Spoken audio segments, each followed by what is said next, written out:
Welcome to Oakland Community Church. My name is Sam, I'm one of the pastors here. Every time I see that, I feel like, man, that is so intimidating to follow that music and talk about 7 deadly sins. If you're new here, if you haven't been here for a while, that's the series we're in. But before we get into talking a little bit about the series, I just want to clear up a little bit of business because we have a little bit of fun every week with this series, and we like to not take ourselves too seriously. So I thought we'd just cut right to it this week and talk about the 7 deadly Wisconsins. And so we're going to jump right into the 7 deadly Wisconsins tonight to not take ourselves too seriously before we get into some heavy, fun 7 deadly sin stuff. So, we have 7 of them. Number 7 says this: you have never been to a supper club because you think it requires a membership. I really like that one because I think I thought that for a while growing up. I was confused. Number 6, you think playing sheep's head has something to do with sheep. Right? So true. Number 5, cheering for the Bears or the Vikings, either of those? Yeah, that's great. All right, number 4, not understanding that shorts weather as soon as the snow starts to melt. I don't know shorts, but short sleeves, right? It's getting close. It's pretty beautiful out there. I'm happy for that. Number 3, biting your string cheese. I'm pretty sure that's one of the sins in Wisconsin. You peel it, in case you didn't know. Number 2, believing up north is a direction and not a vacation destination. It is over there, you're right. And then the number 1 7 deadly sins of Wisconsin is not realizing camo isn't just for hunting anymore. It's actually a fashion statement, apparently. So, those are our fun Wisconsins.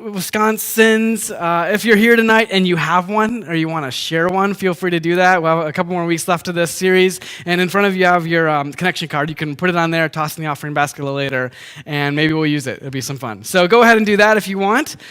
But like I said, we are in this series right now we're calling the 7 deadly sins. We're talking about envy and pride and wrath and greed and gluttony and sloth and lust. And aren't you glad you're here? It's so fun.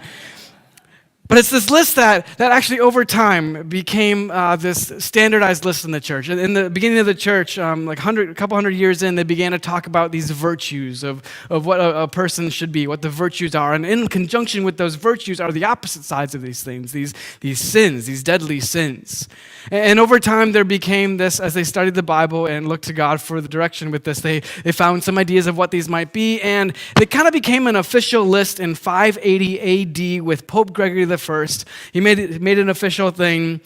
And what's important to say about this is this, though. It's not directly from a set of verses in the Bible. So we didn't go to Ecclesiastes 5:17 or whatever it would be and pull that out. This is not directly out of the Bible. However, it does draw on a deep understanding of what sin is according to the Bible. So it's all based on the Bible as we understand each of these sins. And we're talking about it because this is the real stuff. This is the stuff that all of us deal with. Each and every one of us are struggling with various ones of these at different parts of our life. I've struggled with them all at some point. And it's something that is so real for all of us. So, like typical, we want to talk about it. We want to just get it out there in the open and talk about it. And look at what God says about these things. But not just what he says about them for maybe what they cause for negatives in our life, but how he says we can grow past them or through them, how he can change us through them. And key here is this. We're looking at our stuff. We're not looking at somebody else's sins. This isn't for your sibling. It's not for your spouse. It's not for crazy Uncle Joe. It's for each and every one of us. It's our stuff. We're looking at our sins, not other people's. And this week, we're talking about one of the 7 deadly sins called wrath. Wrath. So as we look at wrath, I'm guessing a lot of you are starting to think about what that might be, and it's kind of this maybe more obscure of the sins. As you look at all the 7 deadly ones, it's probably the one that we have the least complete understanding of what exactly it is. So to define it for us tonight, this is how we'll define wrath for ourselves. Wrath is anger that erupts into hateful or vengeful reaction. So it's anger that creates something in us that has an outward effect of vengeance, that's hateful, and it's a reaction to something. So if you get right down to it, this wrath thing, it really has its roots in anger. And if you start to think about anger, if you're a Marvel fan or a superhero movies fan, there's probably one person that rises up to the above the rest as far as what would represent anger. And it's a guy that happens to be big, green, and often angry. And you can take a quick look at him right here. Check it out.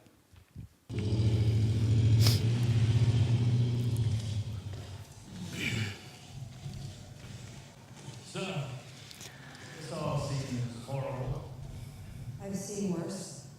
Sorry. No, we could use a little worse. Stark, we got it. Banner, just like you said. And tell him to suit up. I'm bringing the party to you.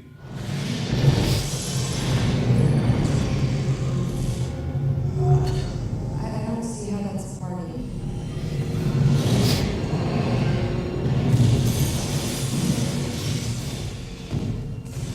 Dr. Banner. Now might be a really good time for you to get angry. That's my secret, Captain. I'm always angry.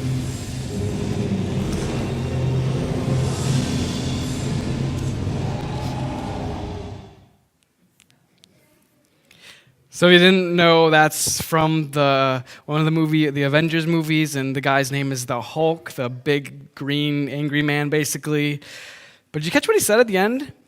He said, "That's my secret, Captain. I'm always angry. I'm always angry." Now, the people around him, if you look at the movies, they thought that he became the big green monster as soon as he got angry, but he was always angry. And he's not always the big green monster. And that may be a superhero movie, and it's kind of silly and all that kind of stuff, but what it says about anger in that moment is actually pretty helpful. It's actually pretty powerful. In other words, anger isn't the issue. Anger isn't necessarily the issue. I mean, Jesus got angry, right? If you look at Jesus' life, he's getting angry all the time at different things that are important. For instance, he pulls out this whip and he knocks over tables in the temple at his father's house. He cared so much that when he saw them treating his father's house in a negative way, he goes in there and he's angry about it. He's frustrated about it. He clears the temple.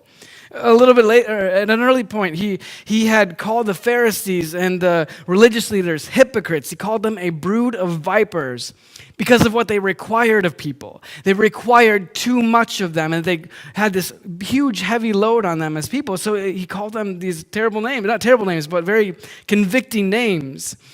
Jesus even healed a man in spite of people's hard hearts. There were these people around him in the temple, and it was the Sabbath, and he sees this man in front of them whose hand needs to be healed, and he sees all these other people around them looking at him, and he says, should I heal on the Sabbath?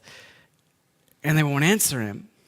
And he looks around at them, and it says he gets angry about it. And then he heals. The sin isn't getting angry. In Ephesians 4, it even says, "In your anger, do not sin. Do not let the sun go down while you are still angry.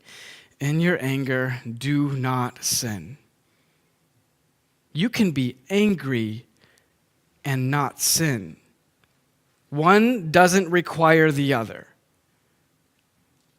Let me repeat that. It's possible to get angry and not be doing something wrong or that's sinful.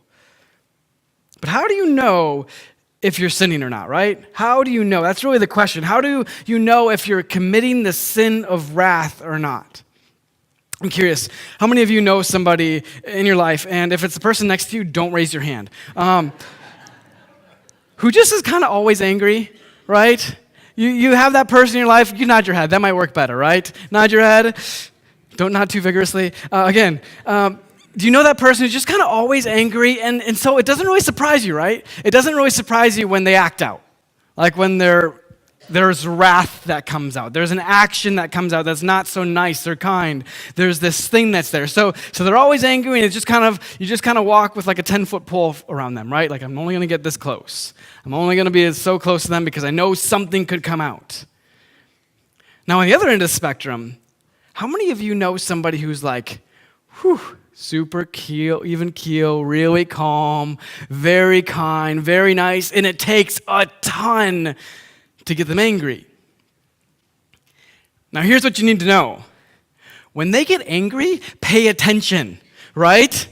Pay attention, because when they get angry, almost always it's for a good reason. I don't know about you, but I pay really close attention when that person gets upset, because it's obvious there's a reason for it. They don't get angry often, so there must be something that's bringing them to that point. They've chosen their battles well over time. They're more patient. In other words, they're being like God. They're being like God. In Exodus 34:6, God tells us about his name and who he is. It says this: the Lord passed in front of Moses, calling out, Yahweh, the Lord, the God of compassion and mercy. I am slow to anger and filled with unfailing love and faithfulness. The first way that you can know if you're dipping into the sin of wrath or not is this. Ask yourself, are you patient or not? Are you patient or not? Is your reaction this knee-jerk reaction where you see something you don't like and you just immediately erupt? Or has it built up over time? God is patient. God's anger builds up slowly over time, and his anger is even justified. Ours should build up slowly over time too. Ours should be patient.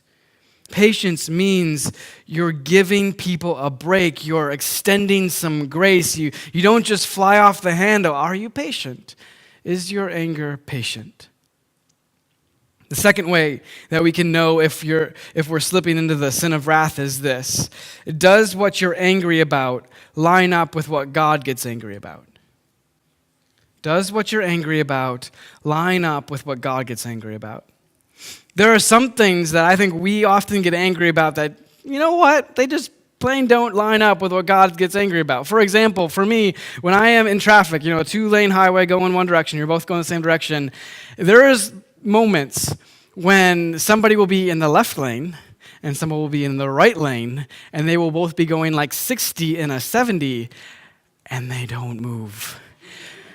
And my blood does this boiling thing, and my wrists and hands get really clenched because I feel like I've got to go fast, and I want to honk the horn, I want to do crazy things. I choose not to, but I'm feeling like I'm there, right? Is anybody else with me on that one?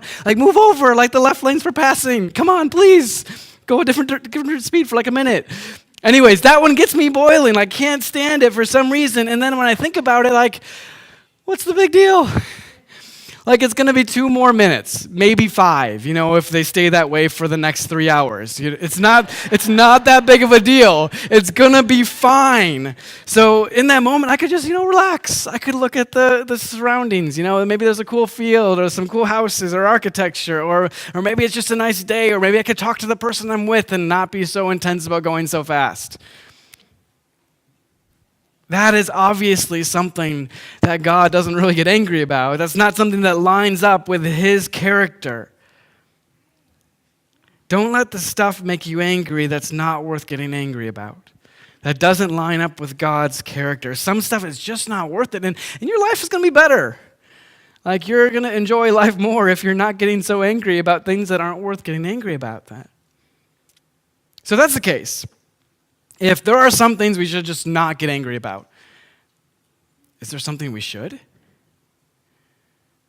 What is worth getting angry about? What matters? If you study it out, if you look through the Bible and you look at the places that God gets angry, and you look at the places that Jesus gets upset about things, you begin to see this pattern emerging of the kinds of things that are worth getting angry about.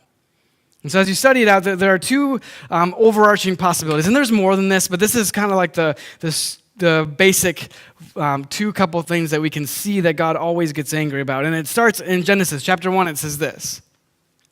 It says, so God created human beings in his own image. In the image of God, he created them. Male and female, he created them. In his image. So first, whenever someone or something neglects, disrespects, or removes dignity from God's creation, especially humans, the ones created in his image, God gets angry. God gets angry. So when a person is being treated without dignity, no matter who they are or what they've done, that's a reason to get angry. That lines up with God's character. Because people are made in God's image. He sees each and every one of us as valuable. That's worth getting angry about. Second, Jesus says this. This is harsh. But if you cause one of these little ones who trusts in me to fall into sin, it would be better for you to be thrown into the sea with a large millstone hung around your neck. That's Jesus talking. Someone pushing someone else away from a relationship with God is also a reason to be angry. Someone causing another person to stumble, causing another person to run the other direction from God, that's a reason to be upset. It's a God-given one. It aligns with his character. And I know these are just two of the things that we can maybe become angry about, but it's a good place to start. It's a good beginning place. These are God-given reasons for anger. There are things worth getting angry about. Now, just because you're angry, there's also the next part of what do you do with it? What do you do with that anger, which is the third way to know if you're falling into the sin of wrath or not. Number 3 is this: what's your reaction? What's your reaction? There's this time Jesus is with his disciples, and they're going into, they're headed towards Jerusalem, and so Jesus sends a few of his disciples ahead to some different towns, some Samaritan villages to kind of prepare for him to come. Like he goes into different places, he sends somebody ahead, like, hey, Jesus is coming, and so he comes into town and speaks with the people and whatnot. Well, this particular case, there are some Samaritan villages that refuse to have Jesus enter their town. They say, don't come here. Don't come here. We don't want any part of this. We don't want any part of you, so just don't come here. And so the disciples, after hearing this and seeing this happen, they become offended. Like in that day and time, to have hospitality, to invite someone in was essential, it was super important. And so to not allow somebody to come was this major offense. And Jesus especially, how could you not want Jesus to come here? So they get really offended. And so they are so like feeling super powerful hanging out with Jesus. And listen to what they say. It's kind of crazy. It says, when James and John saw this, they said to Jesus, Lord, should we call down fire from heaven to burn them up? And you're all thinking, that's crazy. It is. It seems crazy. Calling down fire from heaven. That sure seems like a last resort, doesn't it? Like the last thing that you would do. Yet in the culture, not offering hospitality, not welcoming someone was a serious offense. They felt they needed to respond, which maybe seems legitimized. That said, listen to how Jesus responds, and it's very simple. It says, but Jesus turned and rebuked them. So they went on to another village. Jesus rebuked them. Now they had suffered an obvious offense, but it was not the time, it was not the place, or the role of the disciples to take justice into their own hands. And I get it. There have been plenty of times when my first reaction is to get angry and call out some violence. When I grew up wrestling, I grew up and I went to college at a school that was all male, and it was kind of this crazy place. It wasn't a Christian place, for sure. And so it was nuts. And so I lived in a house with a bunch of guys, and we would have these things called hall brawls, and it wasn't a weird thing. It happened often. And I could do pretty well in them. I was crafty in that way. And so there would be these times that I'd take a little bit of extra anger out in those situations. That's my first reaction, right? You get upset with someone, they're not doing what you want them to do, you kind of beat them up a little bit. Not too much, just a little bit. You're seeing a different side of me now, aren't you? But our reactions to anger shouldn't take justice into our own hands. It shouldn't be something that we do. Because look at what it says in Romans 12. Dear friends, never take revenge. Leave that to the righteous anger of God. For the scriptures say, I will take revenge. I will pay them back, says the Lord. If you're like me, you hear that and like, yes, I know, God will take revenge. But it bothers me a bit, if I'm honest. It bothers me a bit. I don't like letting evil just sit there. I don't like having an offense that I know I'm justified in being offended by just sit there. I don't like it. It kind of burns in me a bit. I want to settle the score, so to speak. I feel justified in being offended and I want to do something about it. Maybe you're like me in that way. Maybe you've experienced that. And I know lashing out with wrath, with anger, with violence in that way it isn't good. It can be deadly. Like that's what it's the 7 deadly sins. Like there's literally some deadly things that come about possibly. It doesn't do anything good for anyone. All it does is it spirals out of control and they then return that favor and lash out to you. It just goes back and forth and back and forth and back and forth in this very downward spiral thing. But still, when I'm angry, I want to be able to do something, don't you? I want to have something I can do. Thankfully, I think God gets us, and he knows that. So God actually gives us something we can do, and it's actually much more biting and stinging than any other response any of us can muster. It says this in Romans 12, 20 through 21. Instead, if your enemies are hungry, feed them. If they are thirsty, give them something to drink. In doing this, you will heap burning coals of shame on their heads. Don't let evil conquer you, but conquer evil by doing good.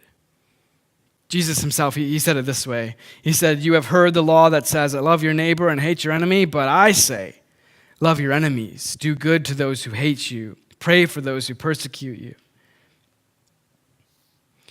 We can react to our anger with wrath, or we can react to it with love.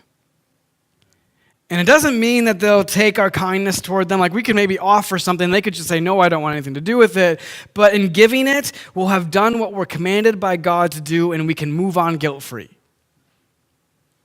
To offer that love in a genuine way and have them say, no, thank you. Well, at least you offered. And you can move on. And there might be a little tiny part of me that like really loves the fact that you get to mess with them a bit because they're totally not expecting it, right? Like it just makes me smile a little bit like, oh, you think I'm going to react this way? You watch, it's going to be fun. But it's true, it does mess with them because it's unexpected. It's so counter what we're all so used to. So we can do this, and actually we can just pull right from those verses for how. If there's somebody that upsets you, you can, like it said in the verse, take them something to drink or eat, take them a coffee or buy them lunch sometime, whatever it is. You can do that and they will be blown away. It's right out of those verses. You could be the first to apologize. I know that's really hard, but that would be an amazing thing. That would, instead of spiraling down, begin the process of spiraling back up. You could apologize first or forgive first, or you could offer some help. This last week, we had the craziest storm and everything. There were a ton of branches down, right? Maybe your neighbor who you kind of are enemies with has like that big branch down, and they would love for you to come over with your chainsaw and like cut it down. Maybe for you guys, that would be awesome. But you should probably ask them about bringing your chainsaw over first, because if you're enemies, that could be a little weird. But there's ways to help, right? There are ways that you can help and love these people instead of responding the way they're expecting. Offer it.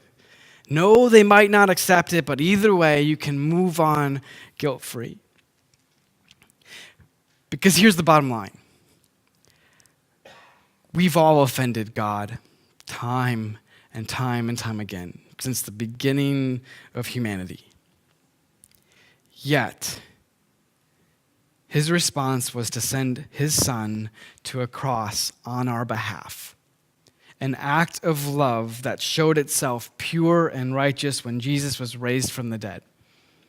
It's a gift we can choose to accept or not, but we can never say he didn't offer. It's there for the taking. When we respond to our anger with love, we're enacting, we're creating in the world God's kind of justice. We're being like God. Remember the Hulk? Big green angry monster? Remember how he said he was always angry? It's actually good to acknowledge and understand your anger.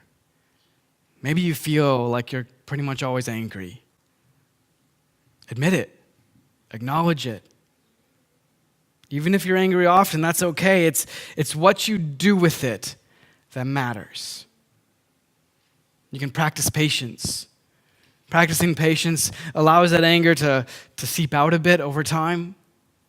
It allows you to realize whether or not it's something that's good or not. You can then make sure that it lines up with God's character. Is this something I should be angry with or not? And if it's not, just let it go, because your life will be so much better if you just let it go. Don't carry it. If it's not something that God would have you be angry about, don't be angry about it. But if it's something that he is angry about, that you would find him fitting with his character, then do the unexpected. Love instead of hate. Don't fall into the sin of wrath. And when we do that, we begin to act like Jesus acted toward us. And I know that maybe this is the one that's the most obscure, the one that's hardest to grab a hold of and know, like, that's what wrath is. But I think if we're honest with ourselves, we know what it looks like to just kind of react in a way that is not so helpful and is often quite harmful. We know what that's like. And I don't think any of us want a lot of that in our lives. And at the very same time, we also know what it's like when someone finds that thing that they just cannot sleep because they know it's wrong and they know that God would have them do something about it, so they do something about it.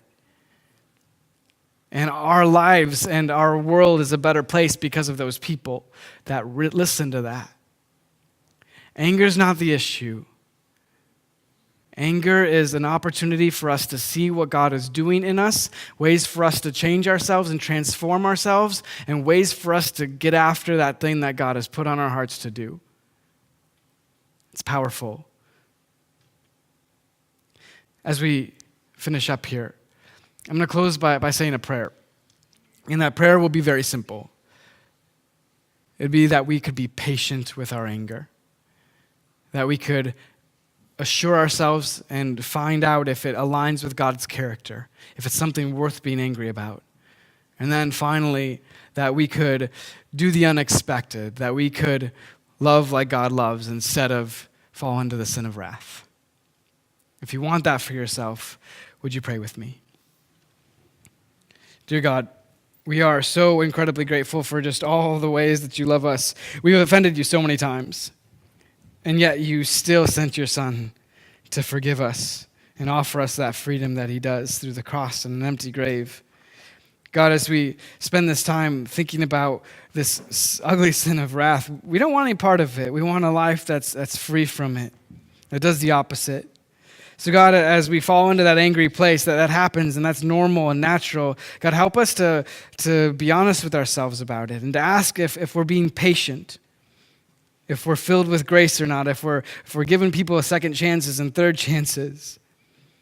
And then, God, as we begin to understand that anger even more, help us to know if it's something that lines up with your character or not. Is this something that you would get angry about? And if it is, God, help us to act your way towards it, to do your kind of justice, to love and heap the burning coals on their heads because it's the opposite of what they expect. And then, God, if it doesn't line up with your character, help us to just let it go and live free from it, because there's no point in getting stressed about it. God, thank you for this chance to be here, and we praise you for who you are. In Jesus' name we pray. Amen.